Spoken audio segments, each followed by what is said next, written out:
Hello crafters, I'm JanB and I'm an independent Stampin' Up demonstrator. Today I'd like to show you how I made this Christmas card. I'm going to change the colour scheme into a very non-traditional colour. I'm going to be using Pool Party and Night of Navy.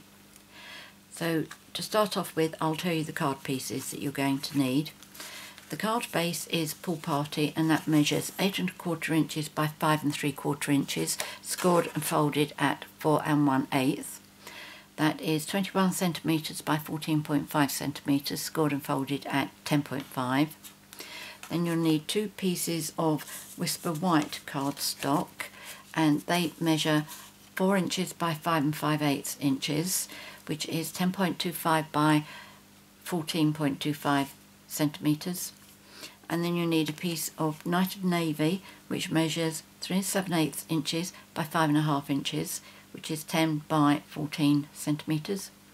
You'll need another piece of Whisper White which measures approximately 4 1/2 inches by 5 inches. Mine's quite a bit bigger than that, just because it was lying around and that's it. I haven't bothered cutting it down. And that is 11.9 by 13.7 centimetres.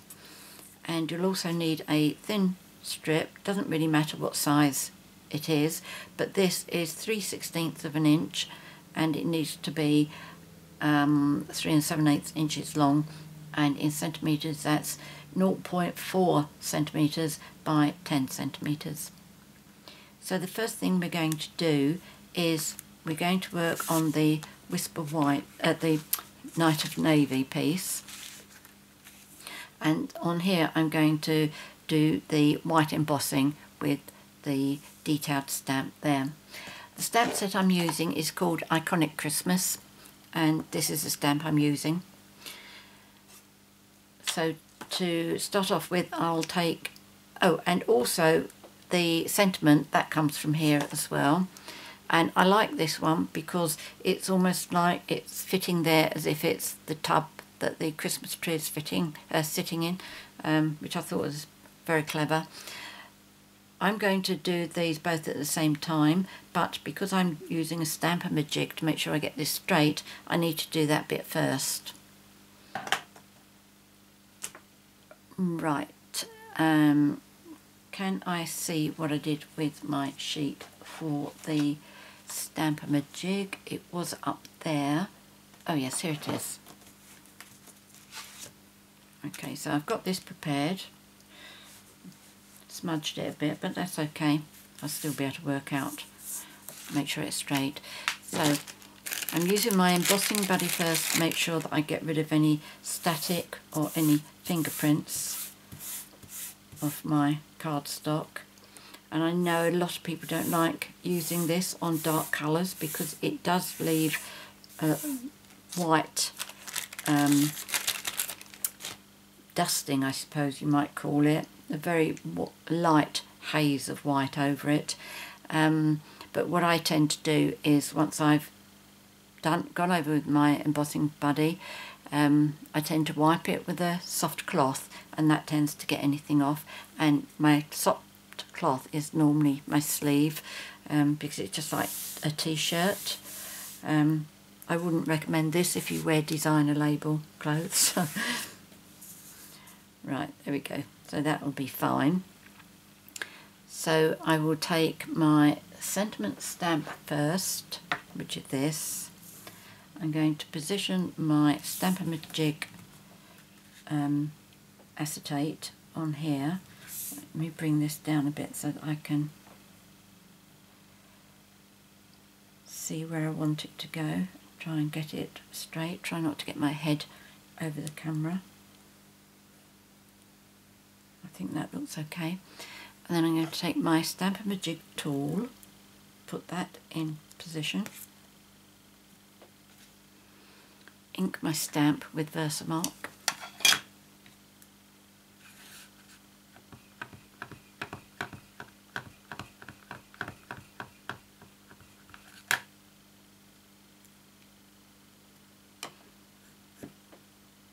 and just stamp that down.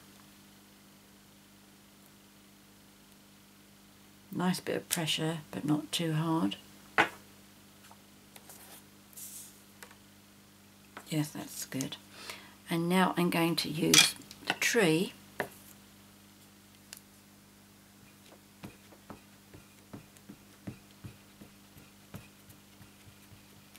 make sure that's inked up really nicely.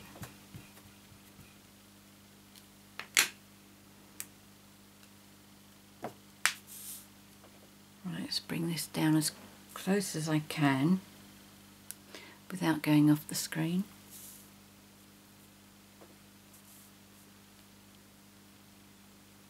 I'm going to position that near the top and quite central. Right, there's a lot of detail in this, so you want to make sure you give good pressure all over.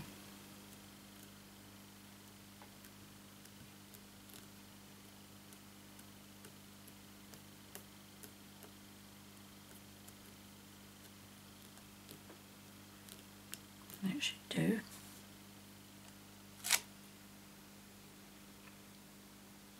Yep, that looks as if it's okay. So I'm going to bring my box of white embossing powder over.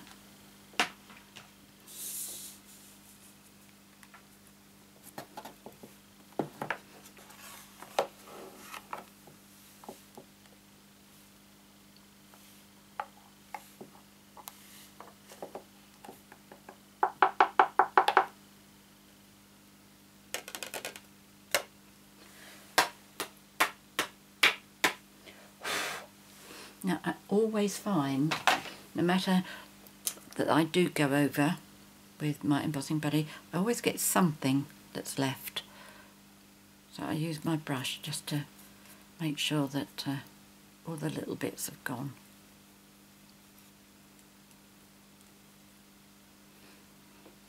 Yep, I think that's quite nicely covered. I think the Wishing You could be a bit better, but that's going to be fine. Now I'm going to heat this with my heat gun, my heat tool. So it'll be noisy just for a few minutes. In fact, let me hold this properly with my tweezers, otherwise I will finish up burning my fingers, and put that away while I've got my heat tool going.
Tilt that to make sure it's gone all nice and shiny. Yep, I think that's fine. As I suspected, the Wishing You very happy Christmas hasn't come out brilliantly, but that's okay. I'm not going to worry too much about that. Right, if I'm going to move that out of the way, I'm going to die cut this. Now the stamp set has a coordinating die set that goes with it. So I'm going to cut out the Christmas tree using this. But the other dies in here, I just wanted to explain that where this stamp, this will stamp out all of these bits and pieces, and they will die cut like this. But also in this set you have dies that will cut out those pieces. So for example, like the reindeer there. There's also a tiny one down here. The gingerbread man, there's one of there. The bauble is there. There's no extra star and there's no extra whatever that one is, but each of these have got little ones down there. Absolutely brilliant. I use the little ones that come out of here on the inside of my card, so nothing gets wasted, and that's what we're going to be doing with this. Okay, it looks very different because we've got all the stamping there, and plus that we get a colour underneath as well. Oh, what did I just knock down? Right, so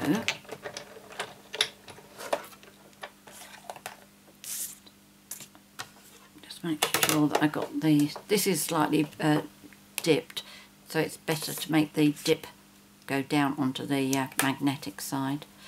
So all you need to do, got embossing powder on my fingers. Right. Come on, move over. That's it. So just get this lined up with your embossed figures.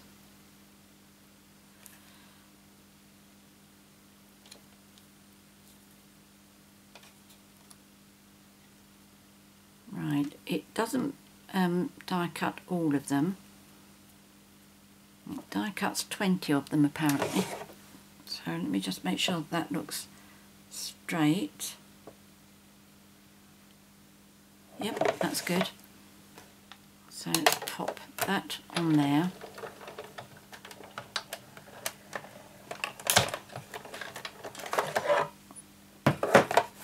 Right, let's just move that out of the way for a moment.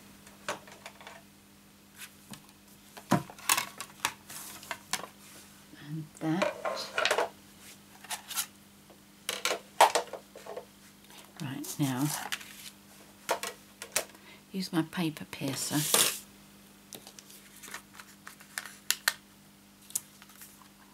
Can you see? Maybe put that on a piece of red so you can see the where it's been cut out. Okay, some of the bits are still hanging on in there.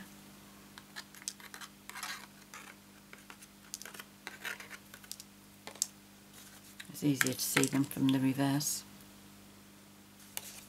Okay, so you get all these lovely little bits here. More here. Whoops.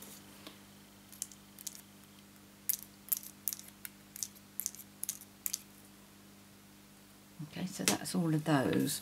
As I say, I use these to decorate the inside of my card. So if I just pop those on there for the time being, keep them safe. Now what I need to do next is, this is my scrap piece that I'm going to stamp. Which one did I use? Did I use a complete card? I think I did, didn't I? Let's tip those on there for a moment. Just remind myself what I did here. Yes, I did. I know. So, I'm going to use this one again, but obviously I need to clean it because I want to use Pool Party. So I use my Stampin' scrub, which should be nice and moist because I've been using it all afternoon.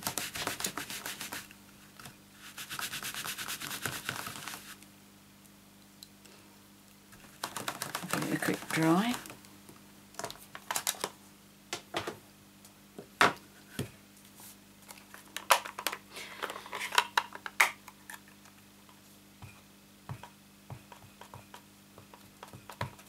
Now I hope this is going to come out dark enough. This is obviously a bit of an experiment for me, but I'm sure it's going to be fine. Been a bit mucky with my ink pad there, got it all over the place. Mind you, I suppose it doesn't really matter if I go over the edge because I'm going to be cutting the edges off. Only a little bit of this is going to be shown because it's going to be showing through the die cut holes. Right, okay, so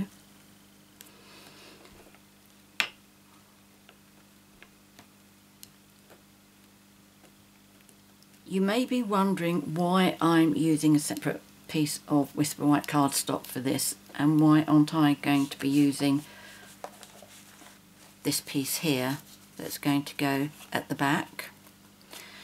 And the reason is I couldn't quite work out a foul-proof way of lining that up under here.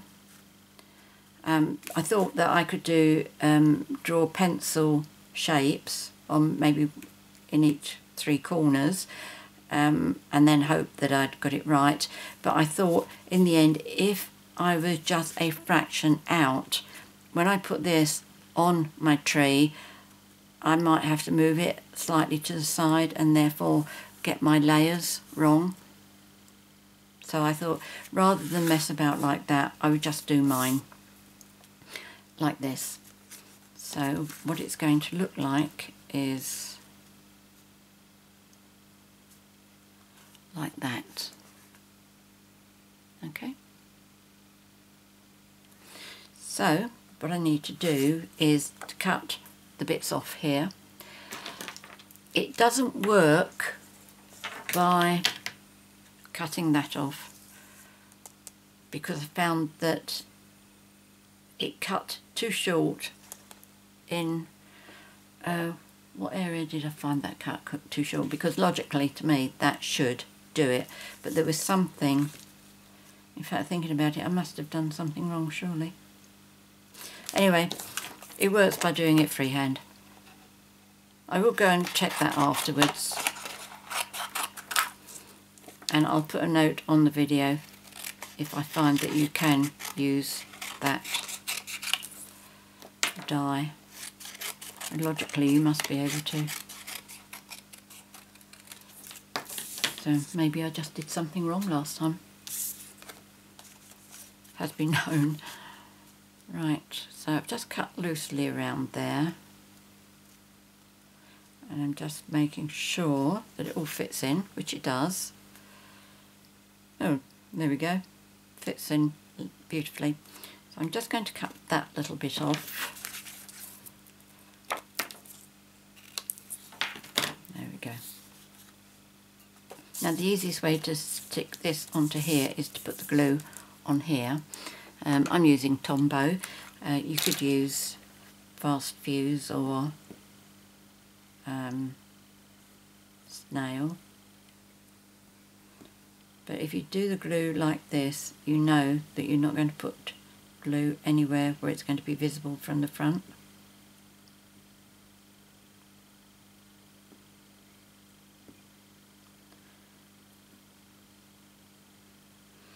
Equally, if you go over the edges, if it comes outside of the white piece that you're sticking on there, it doesn't matter because you're going to be sticking this down onto another piece anyway. Okay, so what I do, just in case I've been rather messy with it, I take my silicone mat and put that on there, and then line this up.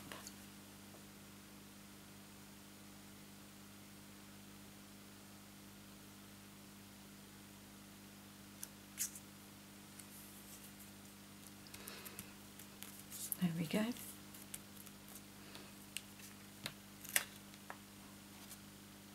I have come a little bit over the top, over the sides there, but it doesn't matter. So this is now going to be popped onto here.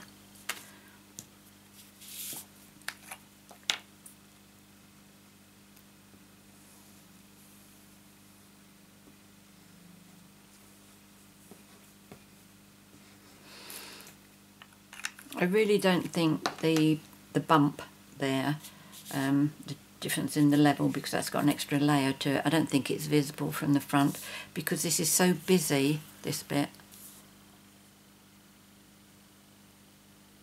that I think any bump would just add a bit of dimension to it. There we go. Now I'm going to pop this onto my card.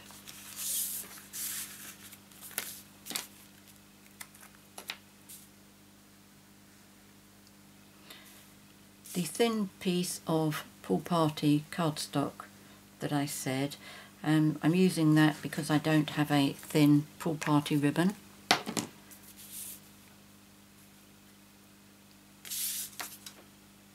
Right.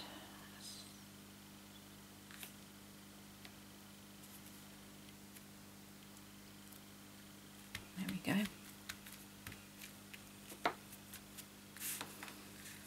Now I'm going to pop this one on the inside of my card.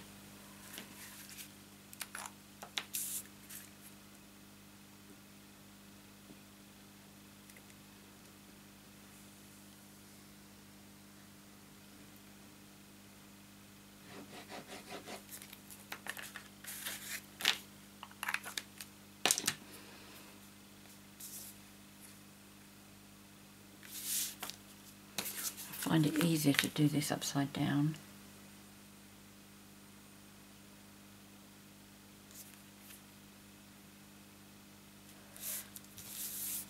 There we go.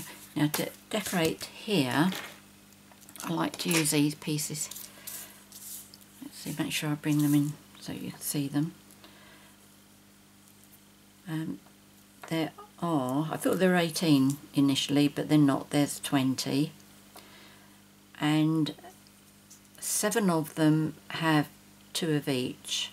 So what I tend to do is put the 2s together, those two. I know that's a single, that's a single, that one. That is 2 stockings, 2 Santa hats, the bell.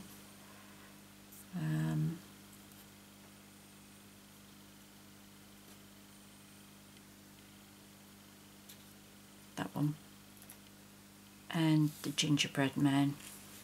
All these others have got 2. So to stick these on, because obviously, you know, to try and use Tombow and such small bits is not the easiest.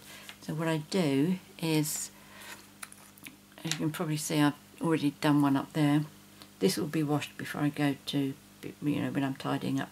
I just put a little dab on there, and then with my tweezers I choose which ones I want to start with, and I'm going to do with the stockings first. So I just put that on there, obviously far too much, so I just bounce it along there, and then I can pop it on here, which I'm right out of screen. Let me move up a bit. There we go. Okay, so I pop that one on there. Let me do the other one. Okay, so I've got another stocking here, and I can just go on these bits to get the glue on it, and I'm going to do that end. And then I'm going to take one of the parcels,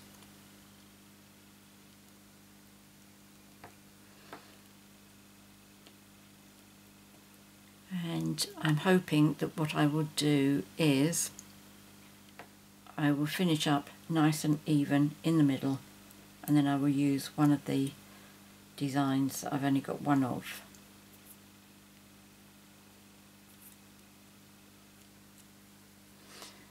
What should we have next? The bauble.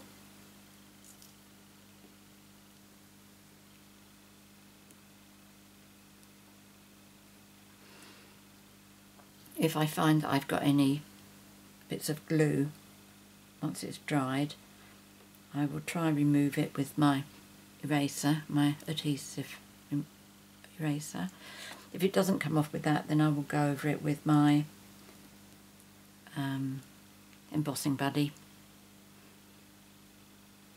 That's very good for removing little bits of sticky. Oh, that's not very clever, is it? So quick decisions. Let's pop that one back. I'll save that for another occasion. Let's take one of the others. Let's have the reindeer. I like that. I've just knocked one on the floor as well. There we go. That works out really nicely there. Okay, save those. Save those, and I'll keep that one on there drying. Alright, okay, so that's my card. I think the two blues go together nicely. Very, very non-traditional colours. But I'd like to show you the other cards that I've been playing with. Oh, I've gone all wonky there. Right, so that was the one that I showed you. This is the one I posted to my blog today. And this one I used one of the other stamps. This one, it's just given solid images there, whereas these are outline images. I quite like this one because I think the contrast is a lot more definite, whereas this one just follows through. But like lots of things, it's all a matter of choice. Then there's this one I did, and I did this more in the way that Stampin' Up! Planned it to be. And if I show you this one first, the plan is that you stamp the outline one first of all, which is the one that I did the white embossing from. And that one here I've done this with basic black archival ink. And then you do the other two using colours. You use on this one, on the green, I've used the one here that's got these wreaths on them, and on this red one here I've used the one that's got the red dot at the top there. Okay, because these are a lot more solid, these are more frames. As I say, it's all a matter of opinion. So that's what it is like if you just do it totally with the stamps. Don't worry about the cutouts and hiding it. But if you wanted to do the properly like that and then die cut, you finish up with something like this. So what I did was at the back I did the complete stamp, which is the same as this one with the white embossing. I did that in Tranquil Tide, which is this dark green colour. And then the red one, which I like on here, I did on red in here. So if you compare, that's what the hat looks like without the outline stamp. Okay. And then the green is the one that has been done with that stamp there, with the wreath. But because I've covered it up, you only see a certain amount. And the reason I wouldn't have done the green one, just taking the solid bits, is because the green only comes through on 9 of the punch outs, whereas there's 20 altogether, and with the red you get the colour in 17 of the die cut bits. I hope that makes sense. It's a lovely, lovely stamp set, and as you can see I really have been playing with it. If you have any questions, please leave them in the box below. I'm more than happy to answer any queries you have. And if you'd like to purchase anything that I've featured here today, I'll put the link to my 24/7 online Stampin' Up shop in the box below. Now it appears that YouTube have changed things so that instead of clicking the arrow below the box, you now click on show more, and that is what opens up the box so that you can see where the link is for my online Stampin' Up shop where I put all the measurements and the products that I've used. It'll all be in the box below. And if you've enjoyed my video, please subscribe to my YouTube channel by clicking on this subscribe button. And finally, just very quickly, yesterday our new Christmas / autumn winter catalogue went live, and I'm offering a paper and ribbon share. I'm not going to go into all the details here, but if you'd like to know what is involved with the share and how you can save an awful lot of money by buying the shares, please check out my blog that I posted on the 1st of September yesterday. My blog is www.janbcards.com, and that you'll find all the details on there. Many thanks for joining me today. Until next time, happy crafting. Cheerio.